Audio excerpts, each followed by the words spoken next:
Haleluya, puji Tuhan. Selamat malam buat kita semua, jemaat-jemaat yang kasih Tuhan. Kita berkumpul pada malam hari ini bukan suatu kebetulan, tapi karena kerinduan kita untuk sama-sama bersekutu dan berjudul ya dalam kehidupan kita. Karena kita tahu doa adalah nafas kekuatan yang Tuhan berikan bagi kita sebagai orang-orang percaya. Puji Tuhan. Saya diberkati dengan pujian yang ada dan terlebih lagi kesaksian-kesaksian yang boleh kita dengarkan karena kita punya Tuhan yang ajaib, dokter dari segala dokter, yang punya langit dan bumi, yang punya kehidupan kita. Ya, puji nama Tuhan. Sebenarnya tadi Ibu Mary sudah menyampaikan itu udah sisi pertama sebetulnya ya. Nah, kita masuk ke sesi kedua ya. Tapi saya bersyukur kalau ada jemaat-jemaat yang punya pengetahuan tentang firman. Berarti gereja eklesia sedang Tuhan persiapkan menjadi gereja yang Tuhan akan sempurnakan. Ya, mari kita sama-sama ya punya kerinduan yang sama. Ya, karena firman itu bukan hanya punya dari hamba Tuhan saja kita sebagai gembala, tapi untuk orang-orang yang rindu dengan kebenaran itu sendiri. Ya, kita masuk langsung dalam tema doa pada malam hari ini. Tuhan memberikan di mana lagi ayat ini menjadi kekuatan bagi saya secara pribadi dan pastinya menjadi kekuatan juga bagi setiap jemaat-jemaat eklesia yang kami kasihi. Kita akan buka di Yakobus 5 ayat 13.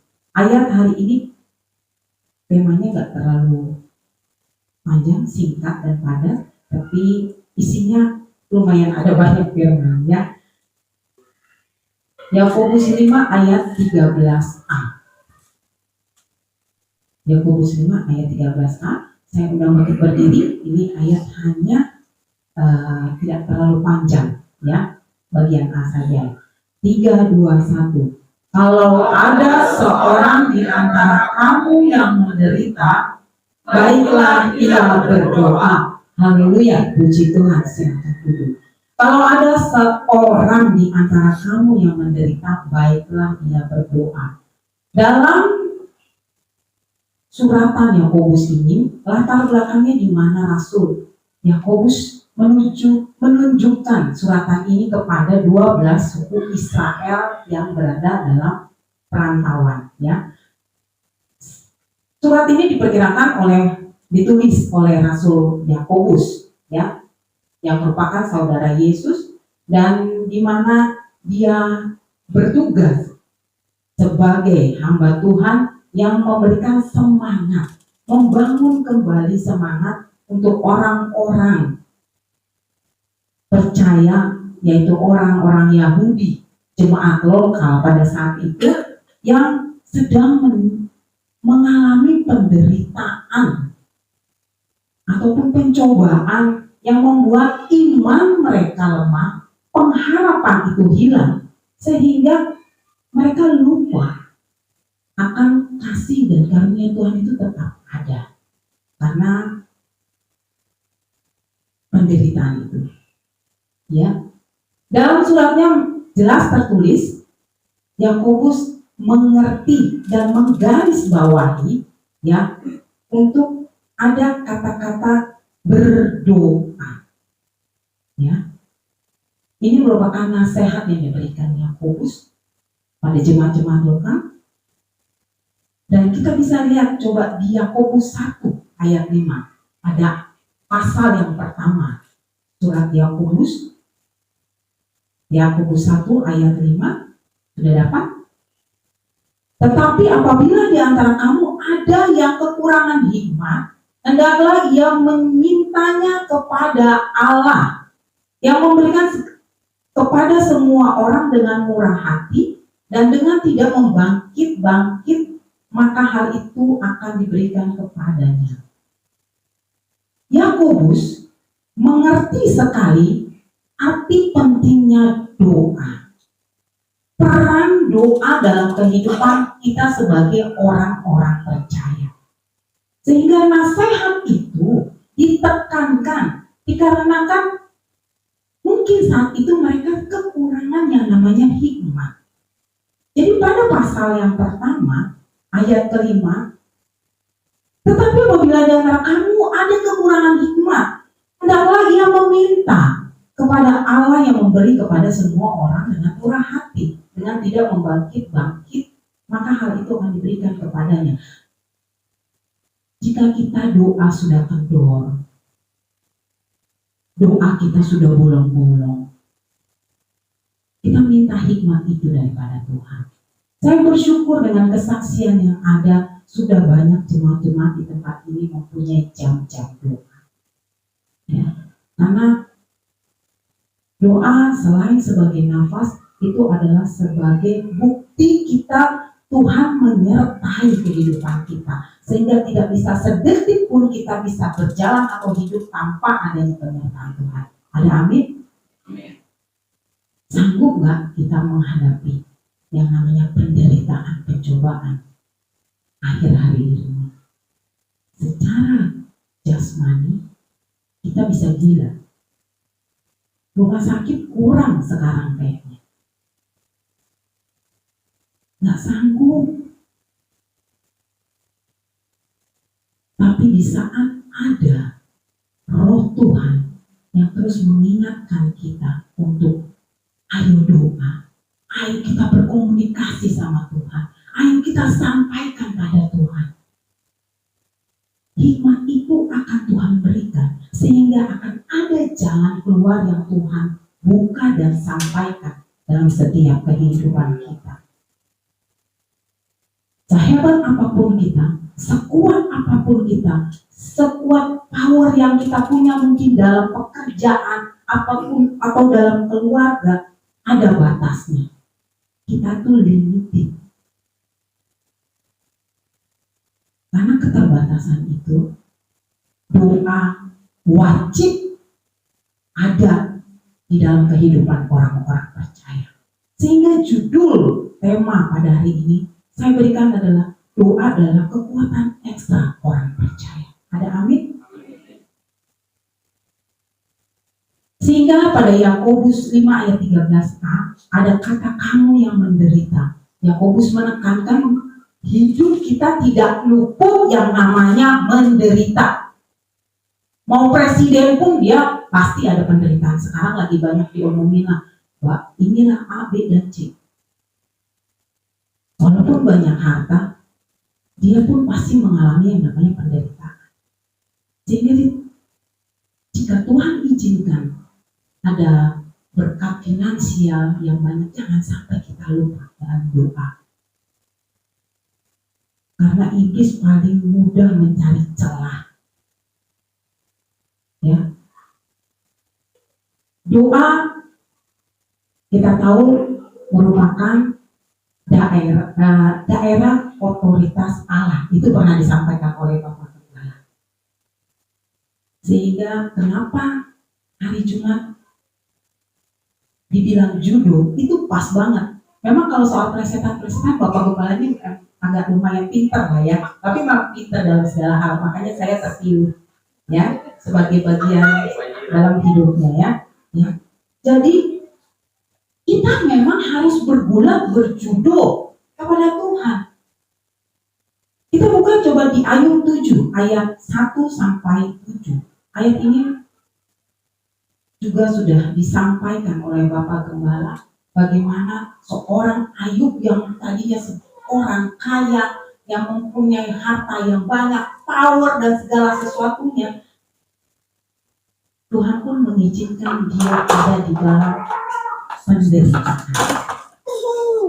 Ayub 7 ayat 1 sampai 7. Konteksnya hidup itu berat.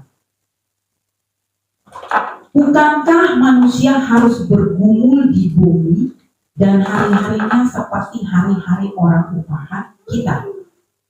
Kita adalah sebagai orang-orang upahan yang selalu bergumul. Seperti kepada seorang budak yang merindukan naungan, seperti kepada orang upahan yang menanti-nantikan upahnya. Demikianlah dibagikan kepadaku bulan-bulan yang sia-sia, dan ditentukan kepadaku malam-malam penuh kesusahan. Bila aku pergi tidur, maka pikirku, bilakah aku akan bangun? Dia sendiri masih ragu, apakah besok pagi dia akan bangun? Tetapi malam merentang panjang dan aku dicekam oleh gelisah sampai dini hari. Berengah dan abu menutupi tubuhku, kulitku menjadi keras selalu pecah, hari-hariku berlalu lebih cepat daripada orang. Dan terakhir tanpa harapan, ingatlah bahwa hidupku hanya hembusan nafas. Mataku tidak akan lagi melihat yang baik. Ini merupakan cerita Ayub di saat dia mengalami penyakit yang membuat dia dalam keadaan menderita. Orang-orang yang dia sayangi meninggalkan dia. Apa yang dia punya pun Tuhan izinkan diambil. Tapi dia tetap ingat, hidup dia Tuhan yang punya. Hidup dia hanya hembusan nafas, sedetik bisa hilang. Tapi dia tetap taruh iman dan pengharapannya kepada Tuhan.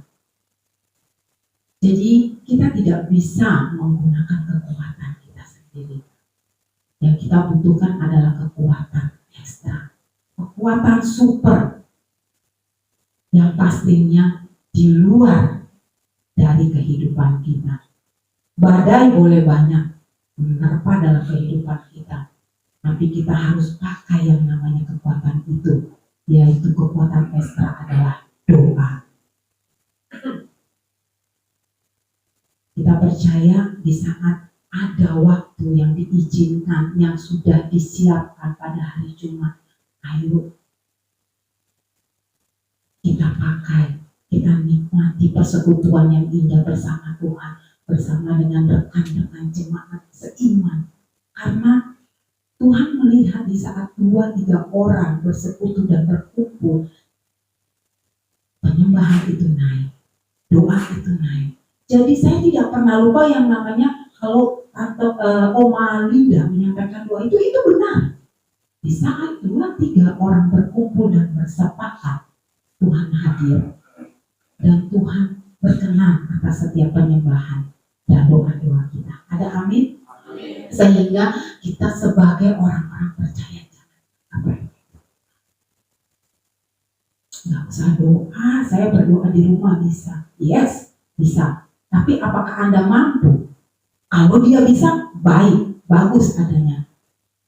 Tapi kalau kita masih ada dalam istilahnya belum ada kekuatan yang mungkin yang sudah istilah, kalau sudah mempunyai jam-jam doa memang dia sudah mampu, baiklah, oke. Tapi lebih indah Tuhan bilang juga jika kita bersekutu, karena ibadah itu mengandung janji. Tuhan senang dalam persekutuan, Tuhan senang dalam ibadah, karena dalam ibadah itu ada pujian, ada kesaksian, ada penyembahan. Apakah di saat kita berdoa sendiri memang bisa menyembah? Itu puji Tuhan. Tapi kalau kita di saat diizinkan bersama-sama, akan ada satu mukjizat yang Tuhan sediakan dalam kehidupan kita.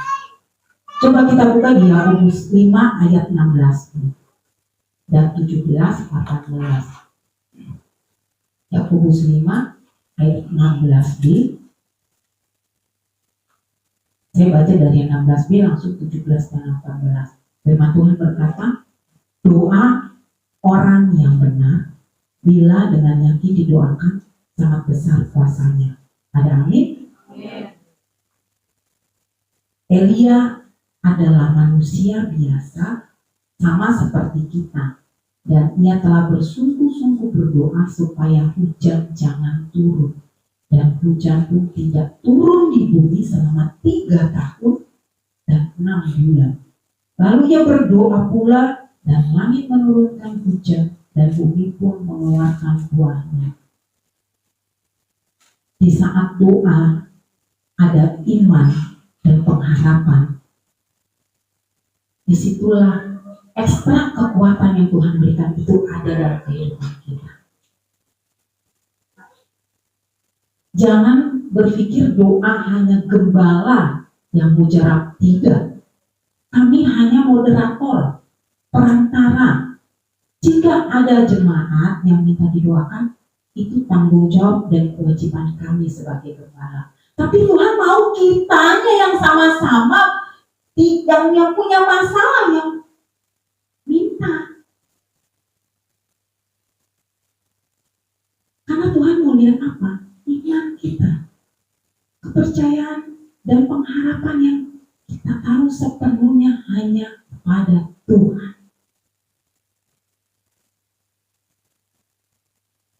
Sehingga kita sebagai orang-orang percaya, mungkin kita berpikir, saya nggak bisa berdoa dengan keadaan saya saat ini. Dengan kesaksian yang kita boleh dengar, kesaksian dari Mama Yemima, dia sendiri bisa menumpangkan tangannya yang penuh kuasa daripada Tuhan untuk mengoperasi penyakit itu sendiri. Karena apa? Karena doa. Di dalam doa itu ada iman, ada pengharapan. Jadi jangan sepelekan doa. Doa itu merupakan jadi salah satu memang persekutuan yang indah bersama Kristus. Ya, ketika doa itu dinaikkan, itu merupakan pribadi kita kepada Tuhan, hubungan intim kita kepada Tuhan, sehingga Tuhan mau melihat aku nih semakin dekat nih sama Dia. Hubungan kita seperti Bapa dan Anak, itu yang Dia mau inginkan. Keintiman, terlebih lagi pengakuan yang penuh, kepercayaan yang penuh kita kepada Tuhan. Kalau Tuhan itu baik dan sanggup menyelesaikan setiap kehidupan kita. Ada amin? Haleluya. Tapi ada juga doa-doa yang tidak Tuhan dengar, yang belum Tuhan jawab. Mari kita tahu dan sadar, satu kunci yang harus kita ingat, kenapa doa kita tidak pernah dijawab. Penghalang yang utama adalah dosa. Apakah kita sudah melakukan penyelesaian akan hal itu? Mau kita berdoa, memang doa itu ada yang setahun, 2 tahun Tuhan jawab, ada yang seketika itu pun Tuhan jawab. Benar. Tapi di saat kita mulai menyadari, Tuhan, saya sudah kayaknya udah gak perlu doakan ini Tuhan. Saya hanya minta pengampunan yang daripada Tuhan. Apa itu? Mungkin saya masih sombong. Mungkin saya masih menaruh akar kepahitan. Selesaikan dulu itu. Di saat kita sudah mulai mengerti dan mengevaluasi dan menyelesaikan masalah itu, Tuhan akan jawab setiap doa-doa dan permohonan kita. Sehingga tolong pegang kata-kata ini. Jangan pernah mengabaikan doa. Itu kebodohan terbesar dalam kehidupan kita. Doa makan, udah kok saya lakukan. Masih bagus, masih bisa makan. Kalau ada 24 jam, kita berikan waktu. 20 jam itu udah luar biasa. Karena doa benteng yang Tuhan berikan dalam setiap kehidupan kita secara pribadi. Tapi doa itu juga benteng bagi keluarga inti kita, keluarga besar kita. Dan mungkin doa yang Dia naikkan bagi kami sebagai gembala itu juga benteng bagi kami loh. Kami bersyukur punya jemaat-jemaat yang punya sebagai jemaat pendoa. Karena pelayanan ini tidak bisa berjalan itu tanpa jemaat-jemaat yang mendoakan pelayanan ini. Karena kami gembala pun punya keterbatasan. Kami masih banyak disibukkan dengan banyak pekerjaan. Tapi kami merasakan kekuatan ekstra itu. Yaitu doa-doa dari jemaat-jemaat tempat ini yang luar biasa. Kadang kita bisa mungkin terbatas dalam doa, tapi kita dihalaukan dari berbagai masalah ataupun bencana sekalipun. Saya sadar Tuhan, saya bersyukur kalau saya ditempatkan di pelayanan yang mempunyai jemaat yang tangguh, punya jemaat yang terus mendoakan kami. Jadi ayo terus kita sama-sama mendoakan satu dengan yang lain juga. Jadi jangan mengabaikan doa, jangan doa, karena itu merupakan kebodohan terbesar dalam kehidupan kita. Karena kebodohan tidak tahu terima kasih.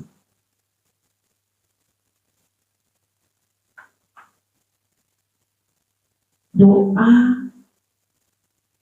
merupakan perisai yang Tuhan siapkan bagi kita orang-orang percaya. Senjata yang Tuhan izinkan untuk memecahkan satu masalah, menghalaukan dari segala kutuk, menghalaukan dari segala penyakit. Amin. Abraham dan Sarah, dia berdoa bertahun-tahun, hidup dia sudah taat, setia sama Tuhan. Tuhan izinkan. Mungkin dia secara manusia berpikir tak mungkin saya punya keturunan. Tuhan nyatakan janjinya, dia diberikan keturunan. Dan ada satu lagi tokoh yang tidak bisa kita lupakan ataupun sebagai tokoh yang benar-benar teladan adalah Yesus Kristus itu sendiri. Dia pun adalah guru yang terbaik dalam berdoa. Dia pun yang membuat ada doa Bapa kami. Sehingga sebagai orang Kristen, Yesus Kristuslah adalah teladan utama dalam kehidupan kita. Bukan orang lain, bukan gembala, bukan orang tua kita. Tapi jadikan Yesus Kristus adalah teladan di saat kita mau berdoa. Karena kita tahu Tuhan sudah memberikan kita hikmat untuk bisa berdoa. Kalaupun ada yang bilang saya belum bisa berdoa, belum berani berdoa, belajar. Karena ya doa itu salah satunya merupakan senjata yang Tuhan berikan bagi kita sebagai orang-orang percaya, perisai, tameng untuk menghindari yang namanya itu panah-panah, pencobaan, masalah dan segala sesuatunya. Jadi kalau kita nggak pernah berdoa, pentatang petenteng ya udah habislah kita sendiri. Jadi ingat, kunci dalam setiap kehidupan kita orang-orang percaya adalah doa. Karena doa itu merupakan sesuatu yang berkenan di hadapan Tuhan. Karena di dalam doa itu ada penyembahan. Berdoa itu adalah penyerahan diri dan pengakuan dosa kita kepada Tuhan. Jadi pegang doa itu adalah merupakan kekuatan ekstra dalam kehidupan kita. Sehingga setiap badai masalah yang boleh ada, kita dikuatkan oleh kekuatan yang daripada Roh Kudus. Ayat terakhir, Yesaya 42 ayat 13. Biarlah Tuhan yang berperang dalam setiap kehidupan kita. Sehingga di saat doa itu dinaikkan, Tuhan akan siapkan prajuritnya untuk maju dan membela setiap kehidupan kita masing-masing. Musuh-musuh kita itu bukan musuh-musuh yang gampang saat ini, semakin sulit. Apa? Bisa keluarga kita, bisa anak kita, bisa pekerjaan, bisa pelayanan, banyak hal, kompleks sekarang. Jadi Tuhan akan membela kita. Amen. Kita buka Yesaya 42 ayat 13. Tuhan keluar berperang sebagai pahlawan. Seperti orang perang, ia membangkitkan semangatnya untuk bertempur. Ia bertempik sorak, ya. Ia memekik terhadap musuh-musuhnya, ia membuktikan kepahlawanannya. Tuhan kita adalah pahlawan yang terbaik dalam kehidupan kita.